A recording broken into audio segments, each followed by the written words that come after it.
Hello mga showbiz chat chika dyan, ang mga latest updates po natin ngayon kung saan ay nagsisirculate po ngayon sa social media platform ang pag-aanpaluhan nitong si Kim Chiu at saka ng kanyang sister na sila Cam. Kilala po sila na very bonded po silang mag-sister, pero kamakailan lamang ay napansin ng mga netizen na tila baga in-unfollow ni Kim Chiu ang kanyang sister na sila Cam Chiu. So ang dahilan ay pag-uusapan natin yan. Pero bago yan, if you haven't subscribed yet to my YouTube channel, please don't forget to like, share, and subscribe. At i-hit mo na rin ang notification bell for more showbiz updates. Bago tayo first magpatuloy sa ating updates for today's video, nais kong pasalamatan kayo for always watching and trusting this channel. Thank you so much sa inyong laging panonood at laging pagsubaybay sa mga updates natin. Maraming salamat po. At ngayong araw, pag-usapan natin ito, dahil na napansin kasi ng ilan, kumalat po ang mga usap-usapan na tila lumamig ang relasyon ni na Kim Chiu at ng kanyang kapatid na sila Cam Chiu matapos silang hindi na muling i-follow ang isa't isa sa Instagram. Isang senyales na naging dahilan ng mga haka-haka ng alitan ng kanilang pamilya at ng mga tagahanga. At ilang minuto or kagabi, napanood po natin to. Talagang nakakashock yung mga revelasyon nitong si Christy Fermin, Romel Chica at saka si Wendell Alvarez, So panoorin natin ang video update na ito. Let's watch this.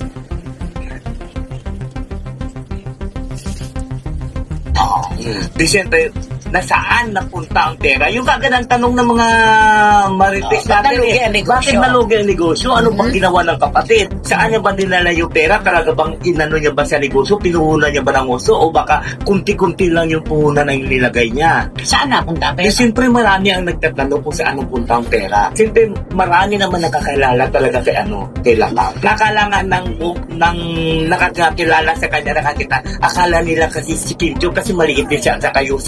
Magkamukha. Singkit kasi yung mata niya rin. Sabi nga nila nung mapagkamalan. Si Kim Chiu ata yan. Si Kim Chiu. Teka, saan nyo ba nakikita sila Cam? Ay, di siyempre nakikita nila kung saan pa. Siyempre Hindi kayo, magpakadiretso tayo. Siyempre nakikita, hindi ako magbanggit. Nakikita nila sa loob ng casino. Okay. Pero hindi ako magbabanggit kung saan casino yun, diba? Diyos ko. Ay, itang banggitin to ka nga lain. Hindi, siyempre marami nakikita. Ayaw pa banggitin ni Wendell. Pag sinabi mong casino, sugalan yun. Bakit? Nandito si Kim Chiu naglalaro. Hindi naman marunong takoy maglaro. Alam naman, wala nang pahingayan sa proyekto sa ABS-CBN. Talagang mula umaga. Wala na siyang panahon. Makikita wala na siyang oras. At hindi siya yun. Oo. Doon ko nalaman pala na yung kapatid pala. So, nagkakasino sila Cam. Malakas pa siyang tumaya. Ay, siyempre, pagka kung nakikita mo talaga ang tayaan niya kuminsan. Kasi, alam mo naman yung tayaan doon. Parang, nanalo ka ng malaki, kailangan tumaya ka ng malaki din. Kasi kung maliit yung taya mo, maliit din ang taya mo. Kasi kung minsan, pag matatalo ka na, magtataya ka ng malaki para habulin mo yung talo. Yung ganun. Ayun ang problema doon. Anong oras siyang naglalaro? Makikita mo sa kunisang gabi na siyang dumarating. Inaabot na? Inaabot na umaga. Nandun pa siya, tapos kasi paikot-ikot siya Kung saan siya naglalaro, paikot-ikot siya. Siguro kung saan yung mga nagbibigay ng mga masweet, siguro paikot-ikot siya ng gano'n. Siyempre, nahanap mo yung swerte. Siyempre, gano'n naman manglalaro, di ba? Hahanapin mo yung swerte. Ay, pupunta niya, puro malas. Swerte. So ngayon, parang lumalabas dito, kaya nawala yung pera na panggulong sa negosyo, ipinangkasino nila Cam. Yun ang ipinundugtong sa kanya. So, yun kasi marami nakakakita sa kanya. Oo. Nung nagsasabi talaga ng gano'n na siyempre pag sinabi, ito na yung kwento talaga na nandito na lumabas. Awa naman si Kim, kung sino pa yung parang sa kanya pa na iatang lahat ng problema ng pamilya. Nagkaroon ng problema sila monetaryo dun sa ina. Langit nawa, pero talaga pong si Kim po talaga nag-ahon sa kanyang pamilya. Nakatawa yung bata. Binigyan din niya ng pagkakataon ng kapatid na magnegosyo, pero nauwi sa wala.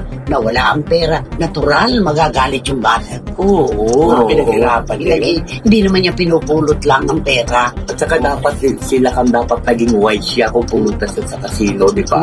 Paano ba magiging Timing wise. Katulad yan, siyempre may kaibigan tayo kung minsan, magdadala yan ng 200,000 pero may oras yung laro niya.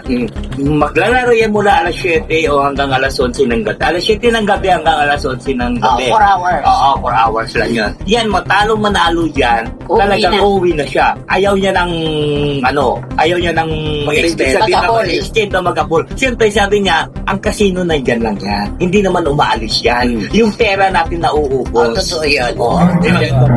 Sabi niya kailangan May disiplina. may disiplina tayo. Sabi niya kailangan ganitong oras, babalik naman tayo kinabukasan. At hindi naman lahat ng araw ay malas ka. May So, base po dun sa inisplok nitong si Mr. Wendell, no, na parang sinasabi niya na itong si Lakam ay natalo ng sugal. Kung ba parang nagkakasino siya at nalaman yun ni Kim kasi may parang may negosyo itong si Lakam na parang binigyan ng ni Kim Chiu ng puhunan si Lakam. And then, Kim Chiu find out na parang 10,000 na lang daw. Yun ang yung narrative nitong si Wendell na nakakita dito kay Lakam doon po mismo sa loob ng casino. So, isang mainit na paksa ngayon sa social media ang naging kilos ni na Kim Chiu, isang sikat na kapamilya actress at TV host at ang kanya nakatatandang kapatid na sila Kam Chiu, matapos mapansin ng mga netizen na hindi na nga sila nakapollow sa Instagram sa isa't isa. Bagamat maliit na bagay para sa ilan, malaki ang naging epekto nito sa kanilang mga tagahanga dahil kilala si Kim bilang malapit sa kanyang pamilya, lalo na kay Lakam na naging aktibong bahagi ng kanyang karir at personal na buhay. Noong unang linggo ng Agosto, nagbahagi si Kim ng isang cryptic post sa Instagram tungkol sa pagbabago at pagkakaroon ng bagong yugto sa buhay.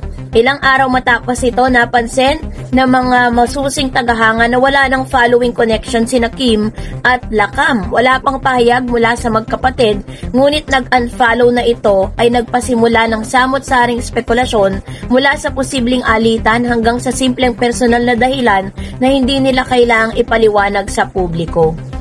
Bilang mga taga-subaybay ng showbiz, siyempre hindi natin maikakailan na malaki ang bigat ng social media sa buhay ng mga artista. Sa panahon ngayon, ang isang simpleng pag-unfollow ay nagiging headline na agad at tinitignan na parang palatandaan ng away. Ngunit nararapat din siguraduhin ito'y obligado ba talagang ipaliwanag ng magkapatid ang lahat na nangyayari sa kanilang pribadong buhay. Yun ba ang tanong, no?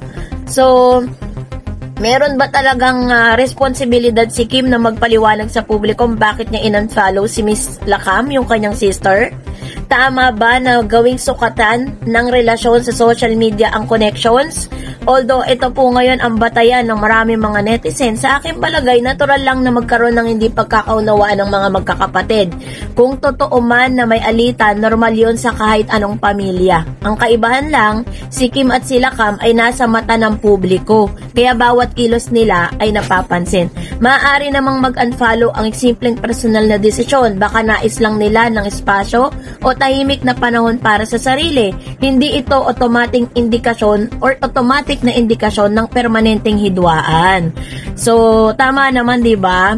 Huwag agad husgahan. Kung may problema man, sila lamang ang makakapag-ayos ito, at kung may reconciliation, mas maganda kung mangyayari ito nang hindi dahil sa pressure ng publiko, kundi dahil tunay silang nagkakaunawaan bilang magkakapatid.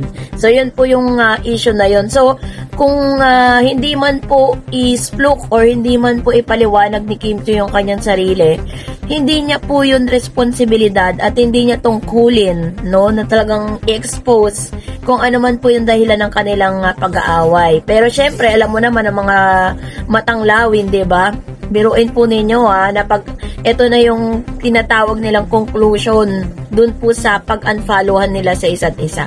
So, kayo po, ano inyong saloobin patungkol dito? Comment down below. That's it for today. For more videos and updates, please don't forget to like and subscribe, and please don't forget to follow my Facebook page, Dar Eds TV. God bless everyone!